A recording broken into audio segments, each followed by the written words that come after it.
D'ailleurs, faudra prendre des cours. Alors, comme l'avait dit Simon, ils prirent des cours de politique, pour mieux saisir les nuances d'une époque basée sur le chantage et les otages. Là se trouvait désormais l'argent.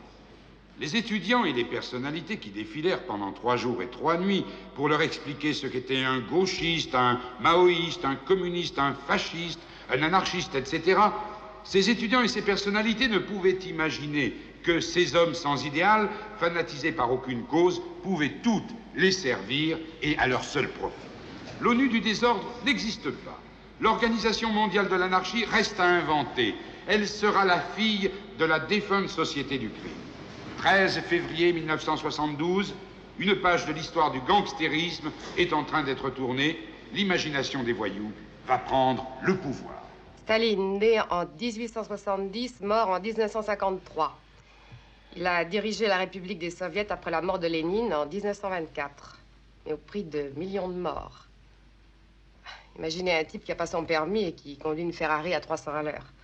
Ça, il écrase forcément 10 personnes par jour. Staline, c'est pareil, c'est un chauffard de la révolution. Pour Trotsky, le prophète armé, la révolution est permanente. Staline l'a très bien compris. Il l'a même trop bien compris. Il est allé le faire chercher au Mexique pour l'assassiner. Voilà. Et c'est là qu'il a écrasé avec la Ferrari. Ma non è questo che hanno detto ieri? Mando. Chauffard de la révolution. C'est une métaphore. Ah, je me disais aussi Staline avec la Ferrari. Voilà, je crois que la dialectique, qui est la base de la pensée politique, la dialectique, c'est comme c'est passé de l'analyse à la synthèse, comment on change de vitesse en automobile. Alors ça, c'est quand même... vous comprenez comment ça se passe. C'est-à-dire que ça permet de passer d'un point de vue analytique sur un point précis à une conclusion générale. Et de faire sans arrêt un aller-retour, sans oublier de regarder comment ça se passe à la base. Mais il y a des vitesses automatiques maintenant. Eh bien, la vitesse automatique, elle a été inventée par Lénine. Bon, si j'ai fait venir toutes ces personnalités, qui nous ont d'ailleurs coûté très cher, hein, je préfère vous prévenir, eh bien, c'est pour que vous vous rendiez compte des contradictions qu'il y a entre les idées, les systèmes, les théories, les pays, les drapeaux.